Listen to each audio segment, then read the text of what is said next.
단독으로 계약권을 줬다는 것 자체가 굉장히 위법성 시비에서 자유로울 수 없다고 보여집니다. 네. 아니 동사무소도 이렇게 하네요, 김성환 평론가님.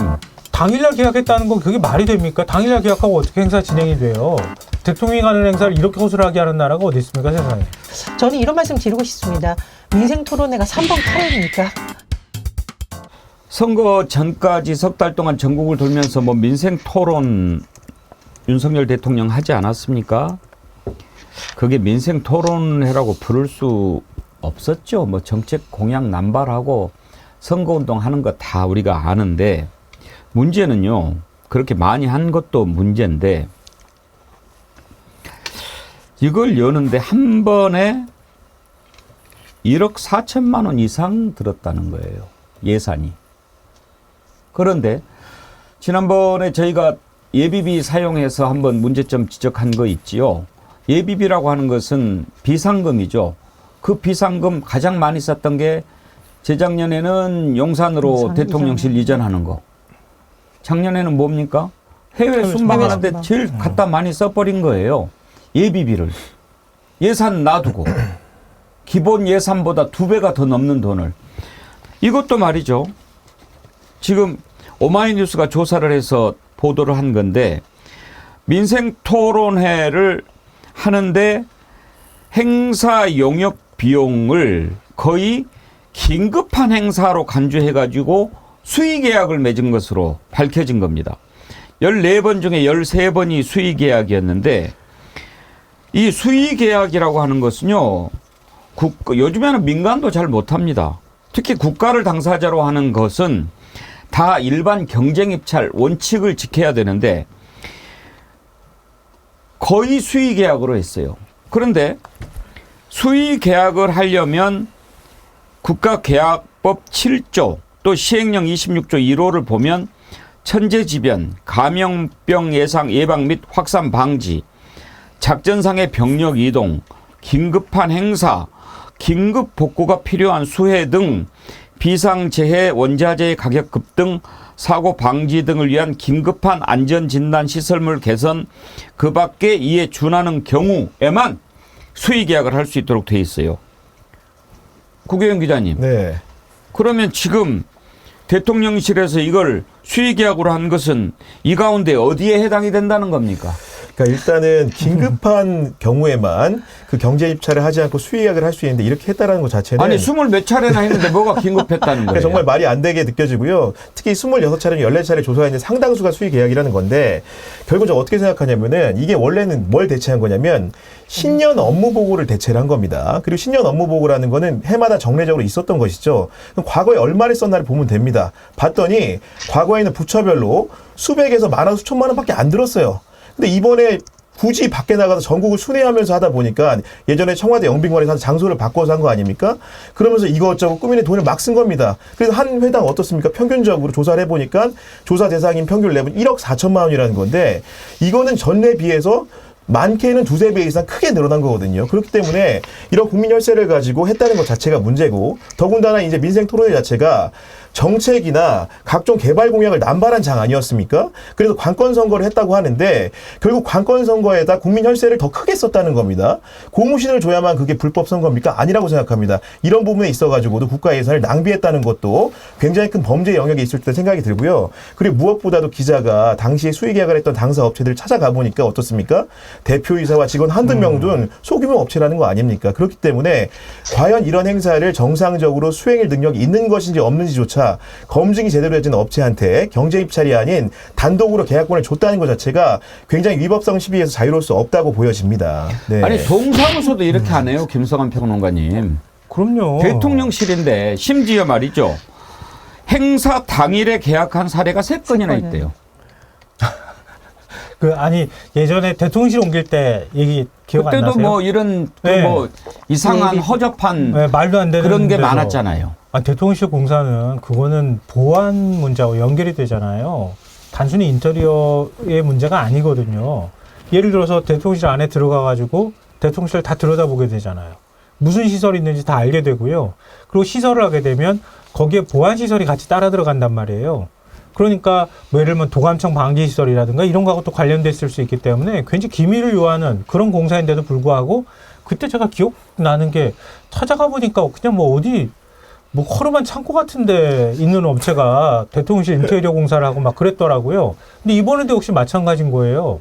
근데 황당한 거는 신년 업무보고를 대체한다고 했고 대통령실이 정말 선거 개입이 아니라고 주장한다고 하면 민생 토론회를 이 정도 규모로 이렇게 해가지고 몇 회 정도 한다는 계획을 잡을 거 아닙니까? 동사무소에도 동사무소 아무리 그래도 주민들하고 만나는 자리를 뭔가 만들잖아요. 동장하고 만나는 자리를 만들어도 1년에 몇 번을 하고 각 회당 예산이 얼마를 잡고 다과회가 얼마에 돈 들고 예산 잡아놓고 난 다음에 그리고 예산 배정하고 쓰는 거예요. 근데 대통령실은 아무것도 없이 했다는 거 아니에요. 그냥 그때그때마다 했다는 거고 당일날 계약했다는 건 그게 말이 됩니까? 당일날 계약하고 어떻게 행사 진행이 돼요? 대통령이 가는 행사를 이렇게 허술하게 하는 나라가 어디 있습니까, 세상에. 근데 전혜영 교수님, 묘하게 이 정부 들어서 이렇게 컨벤션 회의, 전시, 기획 이런 것 관련해서 좀 이런 그 말도 안 되고 이해가 안 되는 그런 계약건들이 많아요. 예, 그래서 대통령실 이전과 관련해서도 김건희 여사와 관련된 의혹이 자꾸 제기되고 있는 것 같고요. 이번에 관련된 행사도 보면 너무 졸속으로 진행되다 보니 누군가가 이 건과 관련해서 카르텔을 형성해서 혈세를 빼가는 거 아니냐라는 의혹이 제기되고 있는 겁니다. 야당에서 최근에 대통령실이 대통령실 이전 문제라든가 해외 순방 이런 걸 짚으면서 혈세 농단이라고 했는데 이 민생 토론회 이른바 이것도 혈세 농단의 의심이 가는 부분이 지금 계속 제기되고 있는 겁니다. 저는 이런 말씀 드리고 싶습니다. 민생 토론회가 3번 카레입니까? 한 해에 1억 원이 넘는 것을 쓰는 행사입니다. 그리고 대통령이 직접 참석해서 국민들에게 공개되는 행사를 이렇게 엉터리로 한다는 게 말이 안 됩니다. 앵커께서 동사무소도 이렇게 안 한다고 했는데요. 제가 행정에서 일을 해봤잖아요. 그 도청이라던가 군청 내에서의 작은 행사도 이렇게 함부로 하면 감사받습니다. 큰일 납니다. 도대체 누가 관련된 거냐라는 건데 대통령이 참석하는 수차례의 민생토론회가 이런 식으로 진행됐다는 거 도대체 왜 이렇게 된 건지 그리고 어떤 절차를 통해서 수의계약이 이렇게 된 건지 이렇게 부실한 업체를 일각에서는 또 뭐 당일날 행사됐다는 부분에 대해서 철저한 검증이 바로 필요하다고 보고요. 윤석열 대통령이 가장 강조하는 말 자체가 재정의 건전성 아닙니까? 대통령실부터 이런 문제 명명백백하게 밝히시고요. 윤석열 대통령이 또 자주 쓰는 표현이 있습니다. 이권 카르텔. 이 이권 카르텔이 왜 유독 대통령실과 관련된 행사에서 자꾸 문제 제기가 되는 겁니까? 이 부분부터 저는 반드시 밝혀야 된다고 생각을 하고 이 부분도 대통령실 뭉개라고 한다.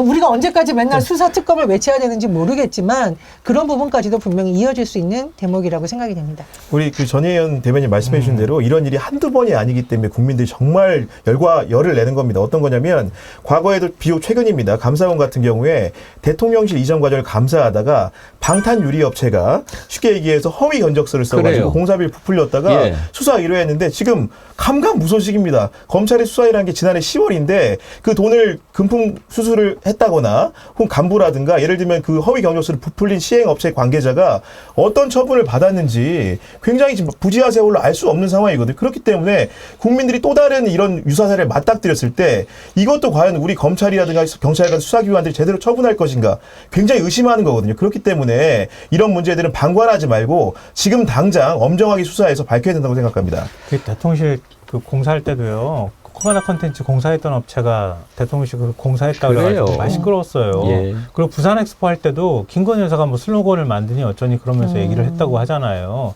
그리고 프레젠테이션도 엉망진창으로 해가지고 이 정도 프레젠테이션 나도 한다 막 이런 얘기가 나왔었단 말이에요. 그리고 29회 받으니까 얼마나 창피합니까? 이번에 역시 민생토론에 얼마나 비판을 많이 받았어요. 근데 이렇게 그때그때 뭐 거의 즉흥적으로 민생 토론을 연 거나 다름이 없고 업체들을 수의 계약으로 했다고 하면은 그 업체들은 뭐 우리 속칭 얘기하자면 짬짬했을 가능성이 얼마든지 있는 거죠. 왜냐하면은 이거 빨리 수소문해서 할 만한 사람 찾아봐. 그러면은 주변에 있는 사람 찾을 거 아닙니까? 그런 업체니까 큰 업체한테 그러니까 보통 이런 경우에는요. 만약에 경쟁 입찰을 붙이잖아요. 그러면은 좀 큰 업체들을 두고 공개 프레젠테이션을 키거나 아니면 입찰 수의 계약을 안 하고 입찰 경쟁을 붙인 다음에 그 업체가 민생토론의 전반을 하도록 만들어요. 보통 그게 공무원들은 다 그렇게 하거든요, 업무를. 근데 이걸 다 쪼개기식으로 다 쪼개 나눠놨다는 얘기는 즉흥적으로도 했을 뿐만 아니라 거기에 관련돼 있는 사람이 이 업체와 어떤 방식으로 연결됐을 가능성을 우리가 충분히 생각해 볼 수 있는 거죠. 제가 좀 웃지 못할 에피소드 하나 말씀을 드리면 제가 공무원한테 들은 얘기인데요. 공직과 관련된 여러 가지 부분은 예산이 투입되기 때문에 500원, 1000원만 이렇게 차이가 나도 감사해서 지적을 받을 수 있습니다. 그렇다 보니 어떤 공무원이 말하자면 이제 공적인 통장에서 저쪽 통장으로 돈을 오가는 과정에서 이자가 500원이 붙은 거예요. 이 500원을 어떻게 해야 되냐. 내가 내겠다. 안 낸다. 감사에 걸린다. 이렇게 할 정도로 공직 시스템에서 요즘은 세금과 관련된 부분 굉장히 민감하게 다룹니다. 그래서 이 500원 때문에 뭐 한 달 동안 어떻게 하는 것이 이 500원을 공적으로 처리하냐. 이런 공무원도 있습니다. 윤석열 대통령께서는 맨날 재정 건전성 외치시는데 일선의 공무원들만 이렇게 쥐잡듯이 하지 마시고 본인이 참석한 행사부터 제대로 되고 있는지를 살펴보셔야겠고 김건희 여사와 관련된 의혹이 코바나 콘텐츠와 관련해서 계속 제기되고 있는데 정말 국민들 피곤합니다. 엄정하게 하셔서 이런 의혹 빨리 털었으면 좋겠습니다. 지금 당장에 이해가 안 되는 일들이 일어나지 않습니까? 민생 토론을 갑자기 하고 그러는데 그걸 어떻게 수의 계약을 합니까?